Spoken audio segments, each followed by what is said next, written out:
Ils se font appeler la Ligue des défenses noires africaines, en abrégé la LDNA. Moi, je les appelle la Ligue des perturbateurs de la République française.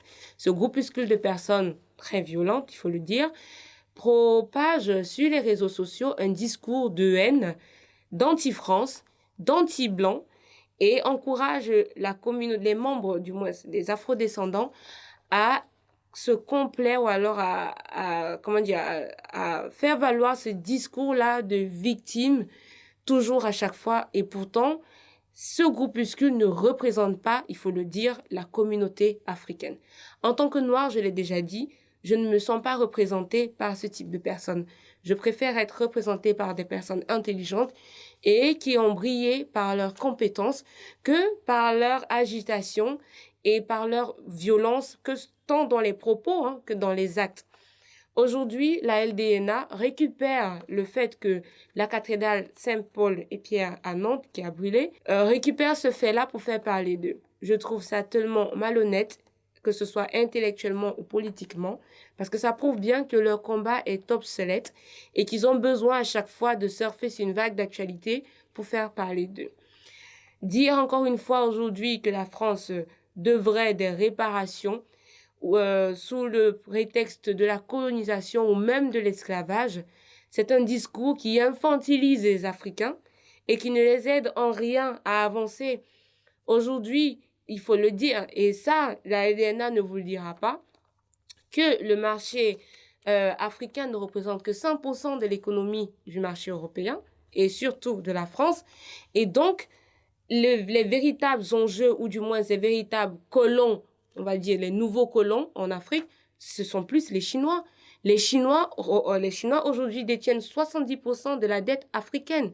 Ça, la LDNA fait semblant de ne pas le dire, ou du moins omettre de dire cette vérité. C'est dire à quel point leur combat est flou. Leurs idées sont floues parce qu'ils vous cachent des choses et ils vous montrent. Le seul but, leur seul objectif, c'est de faire monter la vapeur entre les jeunes, précisément les Africains et les Français ou les Blancs en général. Et c'est là la malhonnêteté de leur discours et de leur message. On ne va pas nier qu'il n'y a pas eu d'esclavage. Le nier reviendra à dire peut-être qu'on est devenu stupide ou qu'on a oublié l'histoire. Non, on ne va pas nier qu'il n'y a pas eu d'esclavage. On ne va pas nier qu'il n'y a pas eu de colonisation. On ne va rien nier de tout ça. Non, on n'en est pas là. On ne sait pas ce qu'on cherche à faire. Pas du tout. Du moins, moi, ce n'est pas mon but. Mais utiliser cette souffrance-là, qui vraiment s'est passé, qui est arrivé dans le passé, pour essayer de fleurir son business aujourd'hui en France, parce que il faut le dire aujourd'hui, pour mieux être vu et adulé de la communauté, il faut parler de colonisation et d'esclavage. Pourtant, ces personnes-là n'ont jamais vécu la colonisation, n'ont jamais vécu l'esclavage, donc ne sont pas, je suis désolée, qualifiées pour parler de réparation.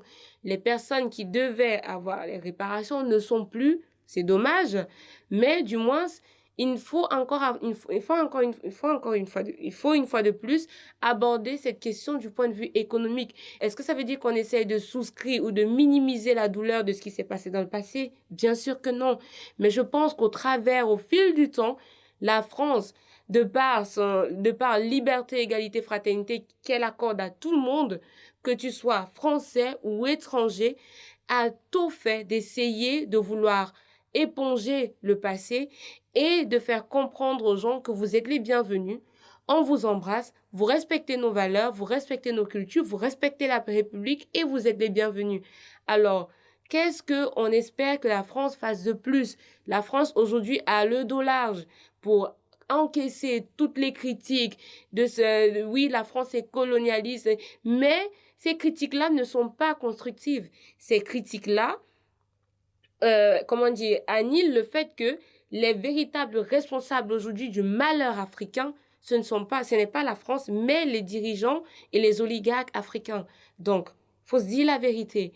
Est-ce que la LDNA, dans son discours, dans ce cas, aide les Africains à avancer et à faire des choses bien, ou alors infantilise les Africains et tout ce qu'ils savent faire, c'est s'aimer la haine à tout vent?